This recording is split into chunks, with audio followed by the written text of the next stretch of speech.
Ça va? Coucou Karine, je vais pas y arriver. Vous stressez pas par rapport aux enfants, s'ils font un peu de bruit, c'est pas grave. Ok? Tant que à la limite du raisonnable, bien sûr. Mais bon, c'est pas non plus terrible d'entendre des petits bruits d'enfants. Enfin, en tout cas, pour ma part, j'y suis habitué maintenant depuis bientôt 11 mois, donc ça va. Amen. Alors, qui c'est qui se fait baptiser ici? Non, ici, dans cette pièce, ceux qui sont dans cette pièce se sont fait baptiser? Qui veut se faire baptiser bientôt? Il n'y a pas de piège, mais je repère quand même dans ma tête. Quand on se fait baptiser, quand on choisit de suivre le Seigneur, en tout cas moi c'est ce qui s'est passé, j'ai fait un tri dans ma vie de certaines choses, de certaines fréquentations. J'ai fait un tri dans ma vie de certaines choses, certains films que j'allais regarder, certaines musiques que j'allais écouter, certaines mauvaises habitudes. J'ai fait un tri de choses dans ma vie. Il y en a qui ont fait ce tri aussi dans leur vie, je sais, pour certains que je connais, que je suis depuis un moment, qu'on suit depuis un moment, je sais pour certains ce que vous avez été prêts à abandonner, à mettre de côté. Et quand on choisit de suivre Christ, c'est ça. Quand Jésus va appeler Pierre qui est avec ses filets sur le bord du chemin, il dit viens et suis-moi. Il nous a dit que Pierre va laisser ses filets et partir. Et ça nous parle vraiment de son ancienne vie, de ce à quoi il était attaché. Quand on choisit de suivre Christ, il y a forcément des choses auxquelles on se détache. Il y a forcément des péchés auxquels on est accoutumé, qu'on a l'habitude de pratiquer parce qu'on ne connaît pas Christ, parce qu'on ne vit pas pour Christ, mais alors qu'on choisit de suivre Jésus, alors qu'on choisit de vivre pour lui, c'est obligé. On se sépare de certaines choses, on se sépare de certains péchés, certaines choses que l'on faisait, on ne le fait plus. Mais quand on choisit de suivre Christ, et qu'un mois passe, 2 mois passent, 3 mois passent, 1 an passe, 2 ans, 3 ans, 4 ans, 5 ans peut-être pour les plus anciens convertis, et bien des choses anciennes qu'on avait laissées parfois reviennent. Je suis le seul là qui s'est déjà arrivé. Des choses anciennes peut-être qu'on avait délaissées, et bien reviennent dans nos vies. Des choses qu'on avait délaissées ou des choses nouvelles, des nouveaux péchés qui viennent dans nos vies. Pourtant on a choisi de suivre Christ. Pourtant on a choisi de suivre Jésus. Mais il y a une vérité. Une vérité, c'est que jusqu'à ce que Jésus vienne nous chercher, il y aura toujours pour nous l'opportunité, entre guillemets, de pécher. Il y aura toujours pour nous des risques, des tentations. On vit dans le monde, on vit sur la planète Terre. Et combien ce monde est corrompu et pourri par le péché. Donc il est normal, et d'un côté je vais enlever une culpabilité, entre guillemets, mais on va voir la suite quand même tout à l'heure. Il est normal qu'au fur et à mesure de ta vie chrétienne, tu retombes dans certaines choses. Il est normal, entre guillemets, je dis pas que c'est une bonne chose, mais je dis que c'est normal, t'es pas le seul à qui ça arrive. Quand tu marches avec Christ depuis un certain temps, et ben tu retombes dans certaines choses dans lesquelles tu t'étais sorti, tu tombes dans de nouveaux péchés. Peut-être tu es lié par certaines choses auxquelles tu n'étais pas lié avant. Et le risque quand ça arrive, quand par exemple tu marches avec le Seigneur depuis un moment ou que tu veux te faire baptiser, il y a un travail qui se fait dans ton cœur. Le risque et ce qui est le plus dangereux, ce qui peut être le plus grave, c'est que alors que nous touchons à un péché, et que nous touchons encore à un péché, c'est que nous prenions l'habitude de le cacher. L'habitude de cacher un péché, l'habitude de cacher des choses dans nos vies que nous ne savons pas bonnes, des mauvaises fréquentations, on sait que c'est pas très bon, mais on le cache, on n'en parle pas à l'église, on n'en parle pas au pasteur, on n'en parle pas à mes frères et sœurs, parce que je sais ce qu'ils vont me dire, alors je préfère le cacher. Une mauvaise habitude, peut-être une addiction que tu as avec telle ou telle chose, tu préfères le cacher, tu n'en parles pas, c'est dans ton cœur, tu dis si j'en parle pas, ça se sait pas. On a chanté là juste à l'instant, sonde-moi ô Dieu, et Thomas, j'ai bien aimé comme il a introduit le chant en disant que sonder, ça veut dire aller en profondeur, ça veut dire rechercher, ça veut dire gratter. Quand on sonde, par exemple, quand des scientifiques vont sonder une terre, ils vont aller voir ce qu'on ne voit pas, ils vont aller voir ce qui est caché. Et c'est vraiment ce que Christ veut faire ce matin, c'est aller chercher dans nos vies, peut-être ce que tu as pris l'habitude de cacher, des choses que tu n'as jamais dit à qui que ce soit, des choses que, entre guillemets, tu ne veux pas que Dieu voie, même si on sait que Dieu voit tout, des choses que tu caches à tes frères et sœurs parce que tu sais que c'est mauvais. Et c'est un peu le titre du message, si tu peux l'afficher l'image, s'il te plaît. Non, c'est pas déjà derrière moi. Je l'ai mis sur les réseaux, vous l'avez peut-être vu. Tout mettre à la lumière pour être et rester libre. Tout mettre à la lumière pour être et rester libre. Et peut-être certains, en lisant ce titre, sont déjà travaillés dans leur cœur parce que vous pensez à quelque chose dans vos vies et ça vous met mal à l'aise. Mais c'est bien. C'est une bonne chose. J'aimerais qu'on puisse lire un texte. On va lire plusieurs textes ce matin. Le premier, c'est le plus long. Après, les autres seront plus courts. On va lire dans Josué 7, versets 1 à 13, pour ceux qui prennent des notes. Josué 7, versets 1 à 13. Je le redis, mais si je vous invite à prendre vos téléphones, même si vous n'avez pas pris de quoi prendre des notes, à ouvrir le texte sur votre téléphone et peut-être Dieu va te parler au travers d'un verset. Tu le surlignes, c'est facile sur le téléphone, tu le surlignes, tu le relis, tu le réfléchis dessus à la maison. Parce que quand Dieu parle, c'est important de s'en souvenir. Souvent on dit que c'est quoi, les mots s'envolent et les écrits restent, c'est ça? C'est ça la phrase? Je fais mon poète. Donc c'est important d'écrire parce que moi je sais que des années après, je retourne sur des notes que j'avais prises de prédication et des années après, Dieu me parle encore au travers de ça. Josué 7, versets 1 à 13. Bon, il y a 13 versets, ok, on s'accroche, on voit ce qu'on s'en fait. C'est bon? Les Israélites commirent un acte d'infidélité à l'égard des objets voués à l'Éternel. Akan, fils de Carmi et descendant de Zabdi, et de Zéra, de la tribu de Juda, prit pour lui certains de ces objets, et l'Éternel se mit en colère contre les Israélites. De Jéricho, Josué envoya des hommes à la ville d'Aï, près de Beth-Aven, à l'est de Bethel, en leur demandant d'explorer cette région. Ils allèrent explorer Aï. À leur retour, ils dirent à Josué, « Il est inutile d'envoyer toute l'armée. 2 ou 3 000 hommes suffiront pour battre Aï. Ne donne pas de fatigue à tout le peuple, car l'adversaire est peu nombreux. » Ainsi, environ 3 000 soldats allèrent attaquer la ville, mais ils furent mis en fuite par les habitants de Haï, qui leur tuèrent environ 36 hommes. Ils les poursuivirent depuis la porte de la ville jusqu'à Shebarim et les battirent dans la descente. Alors le peuple, atterré, perdit tous ses moyens. Josué déchira ses vêtements, il se jeta la face contre terre devant le coffre de l'Éternel et resta là jusqu'au soir. Les responsables d'Israël firent de même, et ils se jetèrent de la poussière sur la tête. Josué s'écria, « Ah Seigneur éternel, pourquoi donc as-tu fait traverser le Jourdain à ce peuple, si c'est pour nous livrer aux Amoréens et nous faire périr, si seulement nous étions restés de l'autre côté du fleuve? Maintenant je te prie Seigneur, que puis-je dire après qu'Israël a pris la fuite devant ses ennemis? Les Cananéens et les autres habitants du pays l'apprendront, ils nous encercleront et feront disparaître notre nom de la terre. Comment alors feras-tu reconnaître ta grandeur? » L'Éternel répondit à Josué, « Lève-toi, pourquoi restes-tu prostré la face contre terre? Israël a commis un péché. On a transgressé l'alliance que j'avais établie pour eux. On a pris des objets qui m'étaient voués. On en a dérobé, caché et mis dans ses propres affaires. C'est pourquoi les Israélites ne pourront plus résister à leurs ennemis. Ils fuiront devant eux, car ils sont sous le coup d'une sentence de destruction. Je ne continuerai pas à être avec vous si vous ne détruisez pas ce qui est au milieu de vous. Maintenant, lève-toi, Josué, convainc le peuple et purifie-le. Dis-leur, purifiez-vous pour demain, car voici ce que déclare l'Éternel, le Dieu d'Israël. Vous avez au milieu de vous, Israélites, ce qui m'est voué. Vous ne pourrez pas résister à vos ennemis, tant que vous n'aurez pas ôté cela du milieu de vous. Amen. Amen. Qui avait déjà lu ce texte? Qui le connaissait un petit peu? J'aime beaucoup cette histoire, j'aime beaucoup le livre de Josué de manière générale, mais cette histoire est vraiment profonde et plusieurs fois dans ma vie, Dieu m'a parlé au travers de ce texte-là. Mon premier point, c'est celui-ci, quand je cache mon péché. Quand je cache mon péché. L'image est assez claire au travers de ce texte-là. On voit ce gars, Akan, je ne sais pas comment on dit, juste avant, ils vont se battre contre une ville, ils vont vaincre cette ville-là, et Dieu va leur dire que tous les objets qu'ils vont trouver, ils sont voués à Dieu. Ils n'ont pas le droit d'y toucher. Ils n'ont pas le droit de les prendre pour eux. D'accord? Et cet homme-là, ce qu'il va faire, c'est qu'il va voir des choses qui vont attirer son regard. Et il va les garder pour lui et les cacher. Il va les cacher dans sa tente, il va faire un trou sous sa tente, il va les cacher. Sauf que Dieu lui voit tout. Et il y a quelque chose d'important dans ce texte-là. Vous comprendrez que c'est vraiment l'image de notre péché que l'on cache. Des choses qui peuvent nous attirer, des choses qui peuvent nous donner envie, des choses auxquelles d'un coup nous sommes attachés. Et nous allons le cacher. Et nous allons le cacher comme ce gars l'a caché. Mais ce qui se passe quand nous choisissons de cacher notre péché,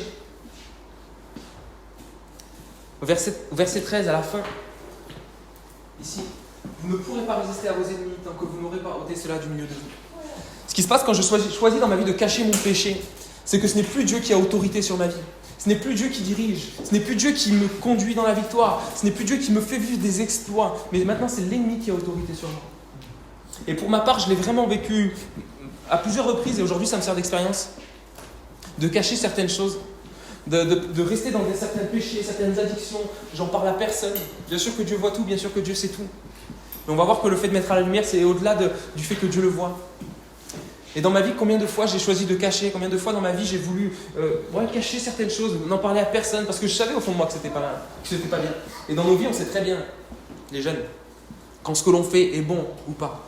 Dieu a mis en nous une conscience, bien plus que ça, il a mis en nous son esprit. qui nous permet de discerner ce qui est bon et ce qui est mauvais, qui nous permet de discerner ce qui plaît à Dieu et ce qui ne lui plaît pas. Peut-être une colère dans ton cœur, une certaine façon de penser qui est en toi, tu le caches parce que tu sais que c'est pas bon, mais c'est en toi. Peut-être une certaine habitude de pratiquer certains péchés, d'aller sur certains sites internet, de regarder certaines choses, d'écouter certaines choses. Tu sais que c'est pas bon. Et peut-être même qu'à tes yeux, tu sais que c'est pas bon, mais tu dis, oh, c'est pas grand-chose. Peut-être que tu as l'habitude de regarder des séries, des émissions, tu te dis, oh, ça, c'est pas grand-chose, tout le monde le fait, j'en connais dans l'église, ils le font, je peux bien continuer à le faire. C'est pas parce que d'autres le font que c'est bien. C'est Dieu qui définit si une chose est bonne ou si une chose est mauvaise. Ce n'est pas parce que tu entends des chrétiens qui font certaines choses que c'est bon. Il y a certains pasteurs qui font certaines choses, qui regardent certaines choses. Peut-être que Dieu n'approuve pas ça. Et notre critère de ce qui est bon, ça c'est important, notre critère de ce qui est bon dans nos vies, ça ne doit pas être si l'un ou l'autre le fait. Mais ça doit être qu'est-ce qu'en dit la parole de Dieu. Notre critère doit toujours être la Bible. Ton critère pour savoir si ce que tu fais est bon, si ce que tu fais est mauvais, c'est la parole de Dieu. Mais même au-delà de la parole de Dieu, qui est important de la lire et de la méditer, indispensable, il y a en toi l'Esprit de Dieu, qui je le crois vraiment, en toi martèle sur un domaine de ta vie que tu sais mauvais. Et le danger quand tu le caches, et c'est mon premier point, quand je cache mon péché, vous ne pourrez pas résister à vos ennemis tant que vous n'aurez pas ôté cela du milieu de vous. Et combien de fois on a pu voir dans l'église, dans la jeunesse ou dans l'église plus en général, des personnes qui on ne sait pas forcément qui luttent avec un péché, mais qui recherchent quelque chose, qui veulent vivre des choses avec Dieu, qui trouvent pas le sommeil, qui ont une maladie sur eux, et en fait on comprend pas, on prie pour ça mais il n'y a rien qui se passe, on prie pour ça mais il n'y a rien qui se passe, et puis on apprend quelques temps après en fait, que cette personne, elle est liée avec un péché, elle le cache. Dans un camp, Patrick, je me rappelle, me raconter cette histoire, quelqu'un que je connais pas, donc vous ne le connaissez pas non plus, je connais pas son nom, mais Patrick sent qu'il va prier pour quelqu'un, il sent que ce gars, c'est quelqu'un qui a l'habitude d'aller voir les prostituées, sauf que ce gars il le dit pas, mais le Saint-Esprit le dit à Patrick. Et quand Patrick le met à la lumière à ce gars, le gars il est effondré, il est choqué. Mais Dieu le met à la lumière. Mais ce gars-là était lié par certaines choses, lié par des esprits impurs. Ça peut aller vraiment loin. Parce qu'il pratiquait un péché qui était caché.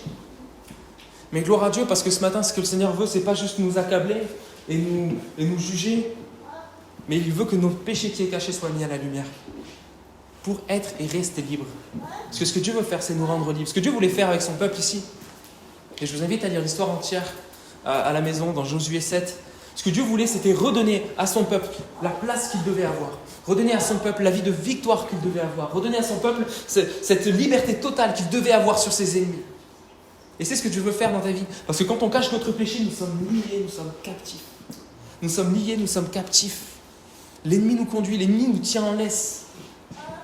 L'ennemi nous tient en laisse. Mais ce que Dieu veut, c'est nous rendre libres ce matin. Amen. Nous rendre libres du péché que nous cachons. Et on pourrait rester longtemps sur ce texte, mais j'ai décidé d'en lire plusieurs ce matin pour montrer la différence quand je cache mon péché et quand mon péché est mis à la lumière.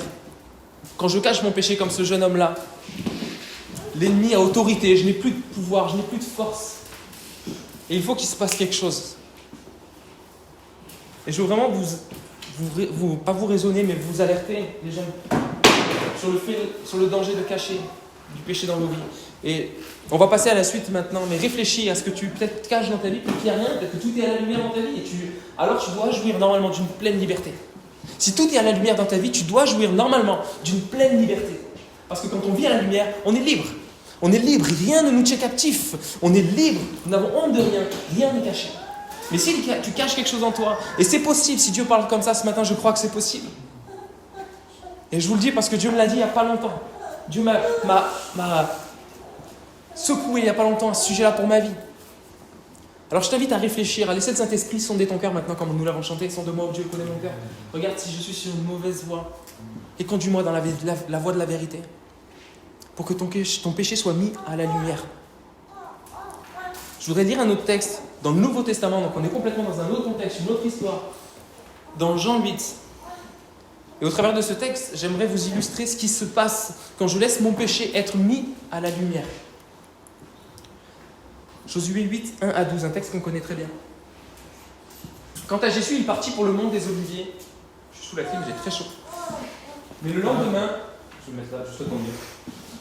Mais le lendemain, il revint de bonne heure dans la cour du temple et tout le peuple se pressa autour de lui. Alors il s'assit et se mit à enseigner. tout à coup, écoutez bien, tout à coup, les spécialistes de la loi et les pharisiens traînèrent devant lui une femme qui avait été prise en flagrant délit d'adultère. Ils la firent avancer dans la foule et la placèrent bien en vue devant Jésus. Maître, lui dirent-ils, cette femme a commis un adultère et elle a été prise sur le fait. Or, dans la loi, Moïse nous a ordonné de lapider des femmes de ce genre. Toi, quel est ton jugement sur ce cas?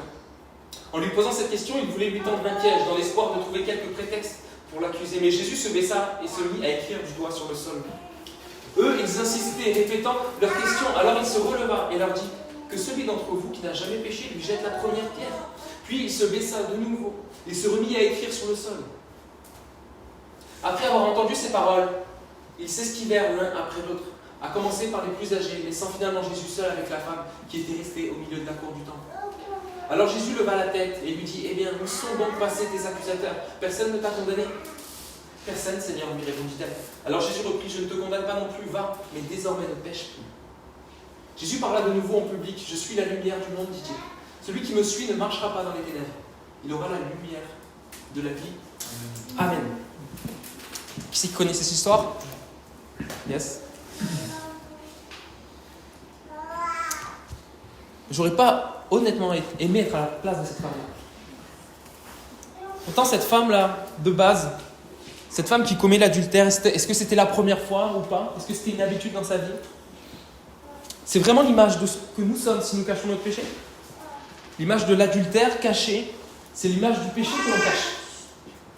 Et ça peut commencer déjà directement dans tes pensées. J'allais dire messieurs, mais ça vaut pour vous aussi les filles. Jésus dira que si un garçon regarde une fille et qu'il la convoite dans son cœur, il a déjà commis un adultère.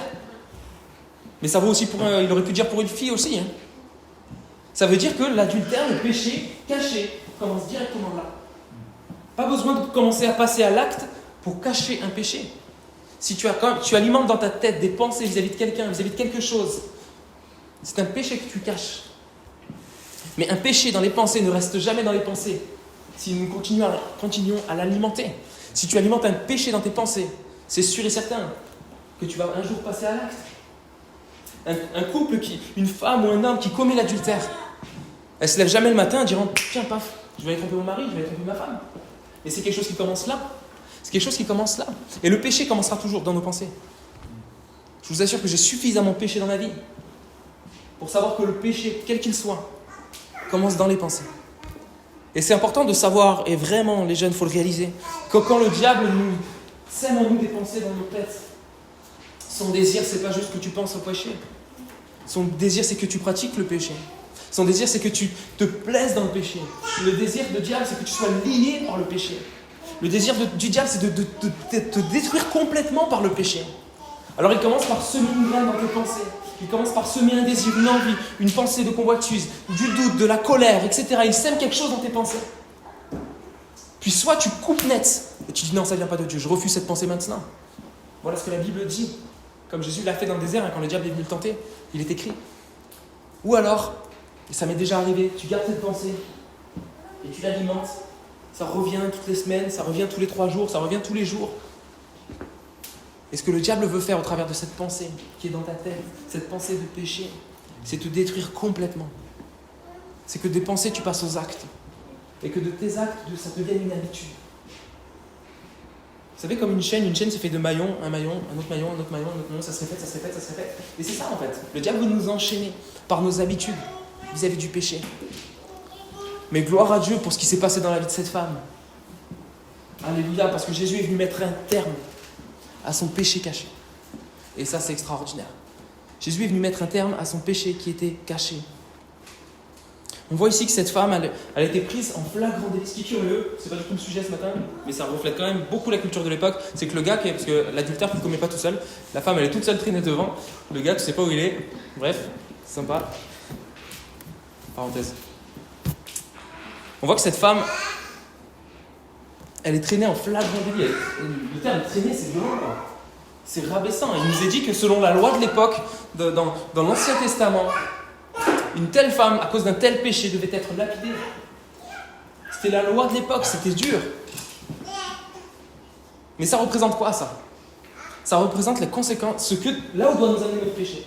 Et si cette femme, pour son péché, devait être lapidée, devait être condamnée à mort, c'est l'effet aussi que va faire le péché dans ta vie. Et on doit avoir les yeux ouverts sur le péché. On doit réaliser ce que le péché est capable de faire. Le salaire du péché, c'est la mort. Le don gratuit de la vie, le don gratuit de Jésus, c'est la vie. C'est la vie. Mais le salaire du péché, c'est la mort. C'est une évidence, c'est mathématique. Là où il y a le péché dans ta vie, il va toujours amener la mort. Et on pourrait dire, ouais, mais c'est l'adultère, c'est grave quand même. Moi, c'est juste des pensées dans ma tête. Moi, c'est juste quelque chose que je regarde à la télé. Vous savez, qui c'est qui connaît la série Dexter? Tu connais? Toi, tu connais? À une époque, je regardais beaucoup cette série. J'aimais beaucoup le personnage, la personnalité, machin. Et une série, j'allais dire, c'était devenu une habitude, mais une série, c'est une habitude. De toute façon, je regarde les épisodes. Et un jour, Dieu me dit que ce que je fais, ça génère des ténèbres sur ma vie. Et je ne veux pas dire que c'est une loi universelle, hein, sentez-vous pas accusé si vous regardez Dexter. Moi, c'est ce que Dieu m'a dit. Dieu m'a dit, il faut que tu démasques ça dans ta vie, et que tu le mettes à la lumière et que tu arrêtes maintenant. Et c'est pourtant, on pourrait dire, mais c'est pas grand-chose. Et franchement, ça m'a coûté, parce que quand on aime une série, on n'a pas envie d'arrêter. Hein? Si Dieu vous dit au mois d'août, quand la casa va sortir, Dieu vous dit de ne pas regarder, ça va être très dur à vous. Quand Dieu nous demande d'arrêter quelque chose, il ne faut pas tergiverser et dire, mais Seigneur, il ne faut pas essayer de marchander. On ne doit pas marchander avec le Saint-Esprit, et encore moins avec le diable. Mais si Dieu nous dit d'arrêter quelque chose, aussi petit soit-il à nos yeux, c'est parce que Dieu sait très bien où est-ce que ça va nous amener. On connaît tous l'image d'un domino qui fait tomber un domino, tout ce qui se passe derrière. Ça peut faire des trucs magnifiques, mais tout tombe au final. Hein. Et le péché, c'est ça. Tu dis, oh, c'est juste un domino, c'est juste un petit péché, c'est pas grand-chose. Et Dieu sait très bien que d'un domino, d'un péché, d'une habitude, ça peut démolir complètement ta vie. Le salaire du péché, c'est la mort. Voilà pourquoi ces hommes vont venir voir Jésus. Et ils avaient raison, selon la loi. Cette femme-là devait être lapidée. Et selon la justice de Dieu, notre péché nous condamne à mort. Nos péchés nous éloignent de Dieu. Notre péché nous amène à être lapidé, à être condamné à mort. Mais ce qui se passe dans cette histoire est incroyable. Alors que cette femme est mise, il nous a dit qu'ils l'ont amenée bien en vue devant Jésus. Bien en vue devant Jésus, pour que Jésus le voie, pour que Jésus voie ce que cette femme avait fait. À ce moment-là, le péché de cette femme est plus caché, il est mis à la lumière. Alors vous me direz, ouais, mais elle n'a pas eu le choix, elle a pris la décision de le mettre à la lumière. Mais vous savez, c'est important et c'est bien, et moi je l'ai fait dans ma vie. Parce que des fois, on a envie d'être libéré d'un péché. Et je vous assure, je l'ai vécu. On a envie d'être libéré d'un péché, mais on n'y arrive pas parce qu'on y est lié. On a envie d'être libéré d'une colère en nous, mais on n'y arrive pas parce qu'on y est lié. On a envie d'être libéré de quelque chose, de sentiment, peut-être pour un garçon, pour une fille. On sait que c'est pas bon, mais on n'y arrive pas parce qu'on y est lié. Et on dit, Seigneur, j'arriverai même pas à en parler. J'arriverai jamais à le mettre à la lumière. Et dans ma vie, ça m'est arrivé de dire, Seigneur, tends-moi un piège. Tends-moi un piège, Seigneur. Tends-moi une embuscade. Fais en sorte que mon péché soit révélé. Fais en sorte que mon péché soit mis à la lumière. Et je veux t'inviter vraiment à faire cette prière, puisque je peux pas te juger si tu n'arrives pas à en parler. Je peux pas te juger si tu as peur d'en parler. Je peux pas te juger parce que j'ai vécu cela. Et ça m'est arrivé dans ma vie. Bien sûr que Dieu aime quand on le fait, quand on a le courage. Et ça m'est arrivé aussi d'aller mettre à la lumière volontairement quelque chose parce qu'on veut en être libre. Mais je t'invite, si tu n'y arrives pas et que tu te dis, j'y arriverai jamais, c'est pas possible. Parce que selon ton péché, je peux comprendre que ce soit difficile. Selon ce que tu fais, je peux comprendre qu'il y ait de la honte et de la peur. Vraiment, je peux le comprendre. Mais je t'invite à faire cette prière dans ton cœur, Seigneur. Fais en sorte que ça se sache. Fais en sorte que ce soit mis à la lumière. Je veux être libéré, mais je n'y arrive pas. Et cette femme-là, je vous assure, elle a une chance incroyable d'être traînée devant Jésus. Alors oui, ça a fait mal. Écoutez bien, oui, ça a fait mal. Oui, elle a dû flipper grave d'être lapidée. Quand les gars sont venus l'attraper, je sais pas si c'est pas précisé, tirer par les cheveux, non? Mais j'imagine que ça devait être violent dans ce style. Si les gars étaient prêts à la lapider, j'imagine que tirer les cheveux, pour eux, c'était pas grand-chose. Elle a été traînée devant tout le monde. Alors oui, ça a fait mal, oui, ça a fait peur. Oui, il y a eu de la honte. On ne sait pas d'un point de vue social ce qu'est devenu sa vie après. Tous les gens devaient la voir comme la femme adultère, comme la femme pécheresse. Peut-être qu'elle était isolée, peut-être qu'elle avait une famille et qu'elle n'en a plus eu après. Oui, il y a eu des conséquences. J'imagine qu'elle devait terroriser cette femme-là. Et je me mets à sa place, je ne me mets pas à la place des mecs qui parlent autour, je ne me mets pas à la place de Christ, je suis cette femme qui cache le péché. Et qu'au moment où notre péché est caché et qu'il doit être révélé, je vous assure que ça fait peur. Mais je veux vraiment vous inviter, et ça c'est important, à ne pas avoir peur des conséquences de vos péchés, mais à avoir peur de votre péché. N'ayez pas peur des conséquences qu'il va y avoir si vous mettez à la lumière. Mais ayez peur de votre péché si vous ne le mettez pas à la lumière. Ayez peur de ce que votre péché est capable de faire dans votre vie si vous le gardez caché. Parce qu'il est capable de détruire toute votre vie. Aujourd'hui, vous êtes là dans une église. Aujourd'hui, vous servez Christ. Aujourd'hui, certains d'entre vous veulent se faire baptiser. Aujourd'hui, certains se sont fait baptiser. Mais le but du diable, c'est qu'au travers du péché, vous lâchiez tout. Et que dans un an, vous ne soyez plus dans ce lieu. Que dans un an, vous ne priez plus. Que dans un an, vous ne lisiez plus votre Bible. Que dans un an, vous ayez tout lâché. Préférant rester attaché à votre péché caché. Mais alors qu'on choisit de le mettre à la lumière, alors qu'on choisit d'accepter que notre péché soit révélé, je répète, oui, ça fait peur. Oui, ça fait peur. Je vous assure, les jeunes, je vous parle de vécu. Je vous parle de quelque chose que je peux vivre, que j'ai pu vivre. Ça fait peur quand on doit dévoiler quelque chose. Mais c'est tellement libérateur. C'est tellement libérateur. Peut-être qu'il y aura des conséquences. Peut-être que tu vas perdre des amis. Peut-être que dans ta famille, tu vas être jugé un petit peu. Mais aux yeux de Christ. Et ça, c'est le plus important. Et aux yeux de ton ennemi, les plans de l'ennemi vont tomber à terre. L'ennemi n'aura plus du tout l'emprise sur toi. Tu seras libéré. Tu seras libéré. Et c'est ce que Christ veut faire. Et si dans ta vie, tout est clean, tout est propre, je rends gloire à Dieu pour ça.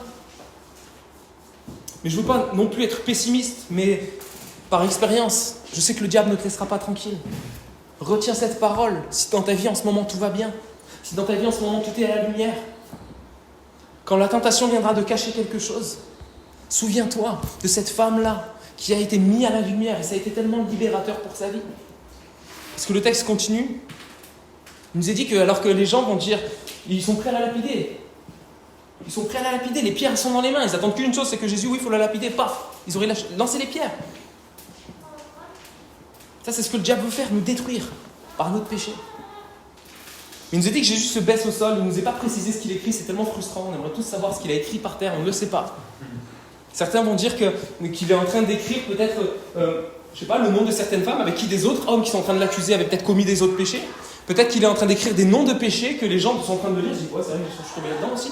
Peut-être qu'il est en train d'écrire un texte de la Torah, de l'Ancien Testament, qui leur fait comprendre qu'en fait tout le monde est pécheur. On ne sait pas ce qu'il est en train d'écrire. Mais il est baissé, il ne répond pas à leurs questions.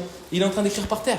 Mais il écrit quelque chose de suffisamment puissant pour faire en sorte que tous lâchent leurs pierres et partent. Tous lâchent leurs pierres et partent.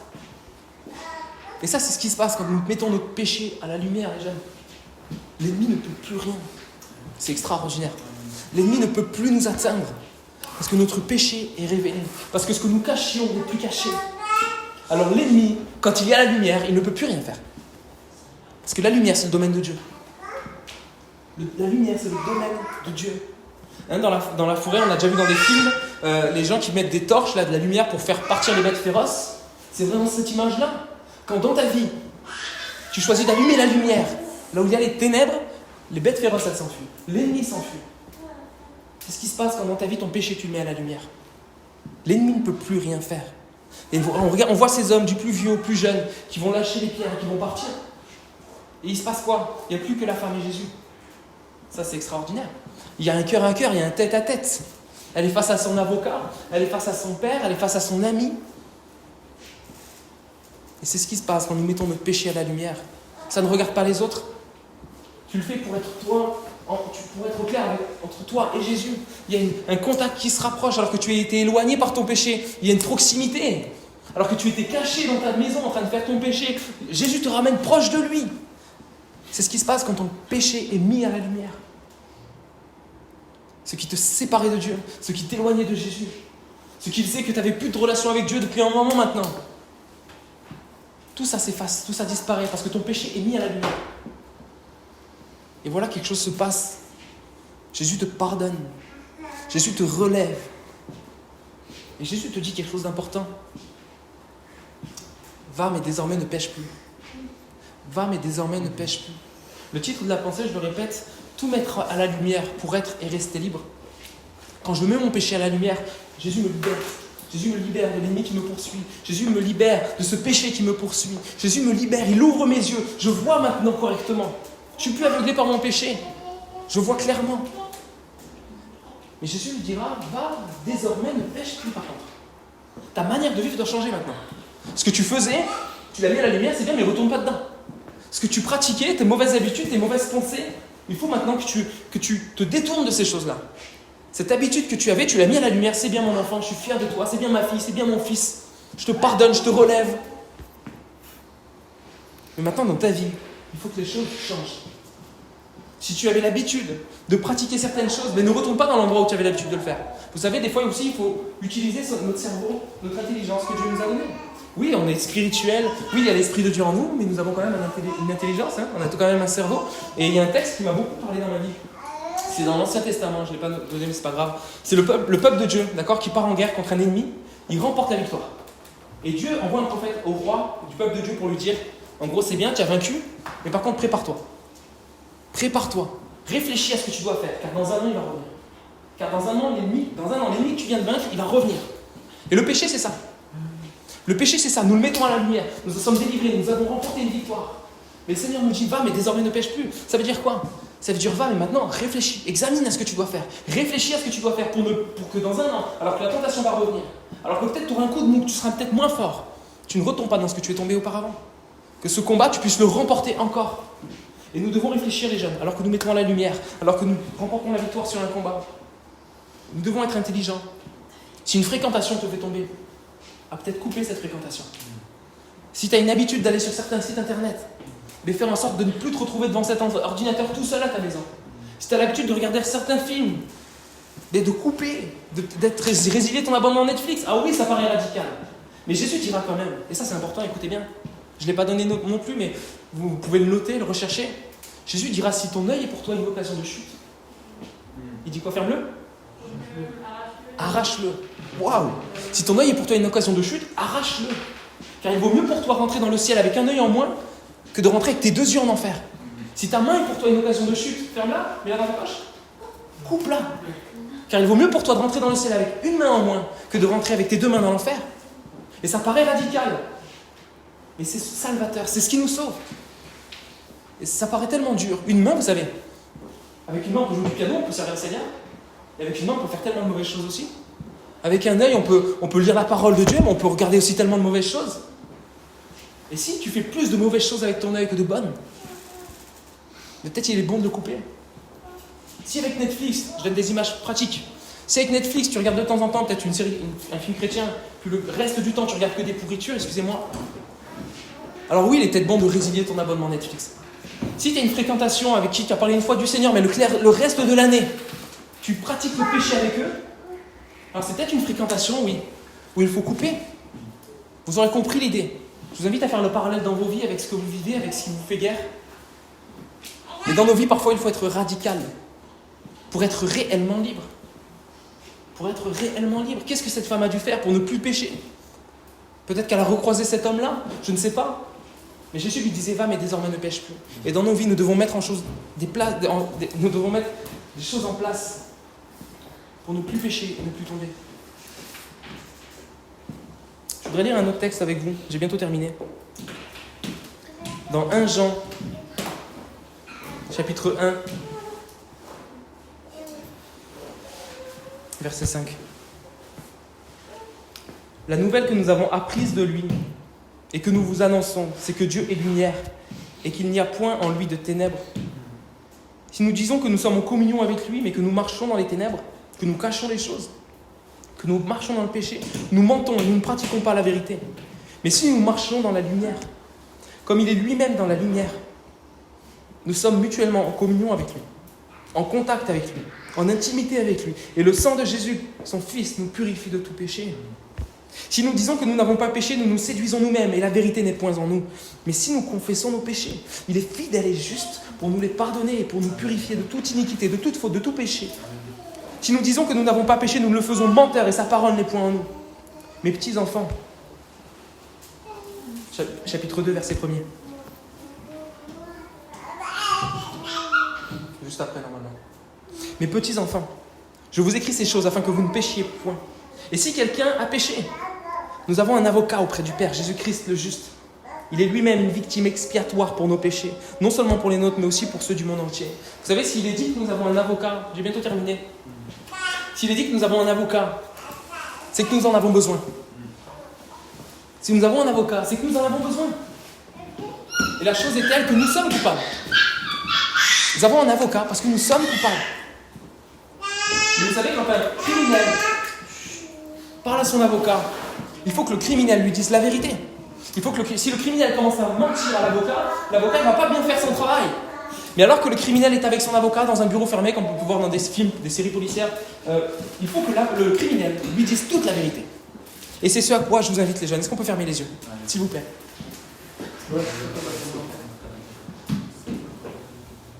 Mettre son péché à la lumière. C'est vrai que ça commence par le confesser devant Dieu, dire Seigneur, voilà dans quel état je suis. Déjà, ça commence par là, et c'est une première victoire. De dire Seigneur, voilà ce que je pratique dans ma vie. Le Seigneur le sait, je sais que tu le sais. Mais de le dire, de le confesser de ta bouche. De dire Seigneur, voilà ce que je fais, voilà dans quoi je suis lié, j'ai besoin que tu interviennes. Puis il y a une deuxième étape à la mise à la lumière qui, oui, est plus difficile, mais est tellement importante. C'est de confesser ton péché à un frère, à une sœur de confiance spirituelle. De confesser ton péché à un pasteur, à quelqu'un que Dieu a mis à tes côtés, un ami dans la foi. Et j'insiste sur quelqu'un de mature spirituellement. Parce que ce que tu vas confesser à quelqu'un, il faut faire attention, ça peut faire des dégâts chez la personne à qui tu le dis. Selon ce que tu fais, selon ton péché. Et je vous invite les jeunes à réfléchir, vraiment, si vraiment vous voulez être libre de ce qui vous tient, à le confesser et à le mettre à la lumière. À aller trouver quelqu'un, que ce soit un ami proche, je répète, mature dans la foi, spirituelle. Que ce soit ton pasteur, je suis là, je suis disponible, vous le savez, Patrick, Thomas, il est là. S'il y a quelque chose dans ta vie qui te pèse, quelque chose qui revient, quelque chose qui est caché, et que tu veux en être libre, alors ça dépend de toi maintenant. Et je ne vais pas te demander de le faire maintenant à haute voix, ok? Je ne suis pas débile. Parce que je sais qu'il y a des choses qui sont difficiles. Mais à l'issue de cette réunion, dans les prochains jours, demain, dans les prochains jours, réfléchis à ça, toi qui te sens interpellé par cette parole-là, à mettre à la lumière ce qui est caché dans ta vie. Alors que cette femme va malgré elle, c'est vrai, tout va être mis à la lumière. Elle va être libérée, pardonnée. Oui, il y a de la peur, oui, il y a de l'inquiétude, on a peur des conséquences, mais ce matin on a compris qu'on ne doit pas avoir peur des conséquences de notre péché. Mais on doit avoir peur de notre péché s'il reste caché. Et ce matin, nous voulons, je le crois, que notre péché ne reste pas caché. Nous voulons être libres. Nous voulons être et rester libres. On va prendre ce chant qui dit Seigneur, ouvre mes yeux, délivre-moi du péché qui me poursuit. C'est-à-dire que je sois ferme en toi, ouvre mes yeux, délivre-moi du péché qui me poursuit. La délivrance ce matin, elle va venir si tu choisis de le confesser, si tu choisis d'aller trouver quelqu'un. Oui, ça commence par Dieu, maintenant, dans ton cœur. À dire Seigneur, voilà, je le confesse, voilà ce qui reste, voilà ce que j'essaie de cacher, voilà, je déteste cette personne-là, voilà, j'ai de la haine pour cette personne-là, voilà, je continue à faire ça, je continue à fumer, je continue à regarder des films pornographiques, je continue à faire ça, je continue à faire ça, Seigneur Jésus, voilà ce que je fais. Oui, je suis en couple avec quelqu'un, je ne l'ai dit à personne. Oui, je suis en couple avec un garçon, je le cache à tout le monde. Oui, je suis en couple avec une fille, je le cache à tout le monde parce que je sais que c'est pas bon. Mais Seigneur, je veux te le dire ce matin, je veux te dire la vérité, voilà ce que je fais, voilà ce que je suis, voilà dans quel état je suis. Oui, mon péché mérite la mort, Seigneur, mais je crie à toi, Seigneur, je veux le mettre à la lumière. Je veux le mettre à la lumière, je vais aller en parler à mon pasteur, je vais aller en parler à mon ami. Parce que je veux que ça change, je veux prier pour ça, je veux qu'on prie ensemble. Que ce soit ta prière ce matin, alors qu'on va prendre ce chant. Seigneur, délivre-moi du péché qui me poursuit. Délivre-moi du péché qui me poursuit. Amen. Amen. Alors qu'on va prendre ce chant. Si certains ont envie, certains l'ont à cœur, tout simplement vous vous levez à votre place, vous levez la main, je vais venir prier avec vous avec le masque en faisant attention. Si vous avez besoin que je prie pour vous, pour que le Seigneur vous donne du courage pour prendre une telle décision, je vais venir prier pour vous simplement. Et vraiment, je vous invite à ceux qui se sentent interpellés ce matin, que cette parole, elle passe pas juste de la parole, de l'écoute, mais que ça puisse vous amener à faire des actes. Et vous allez vivre, je vous assure, vous n'imaginez pas ce que Dieu veut faire, ce que Dieu peut faire. Dieu est fidèle. Dieu est fidèle. Jésus est fidèle. Jésus est fidèle et dis-le dans ta prière, Seigneur, sois fidèle à tes promesses. Sois fidèle à tes promesses. La Bible dit que là où le péché a abondé, la grâce a surabondé. Là où le péché a abondé, la grâce a surabondé.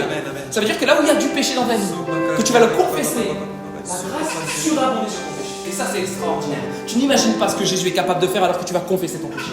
Dieu est capable de déverser cette grâce surabondante sur ta vie. Ne t'inquiète pas, fais-lui confiance. Il est un père pour toi. Il est un père pour toi. Allez, laisse-le tout conduire maintenant. Laisse le Saint-Esprit te parler maintenant.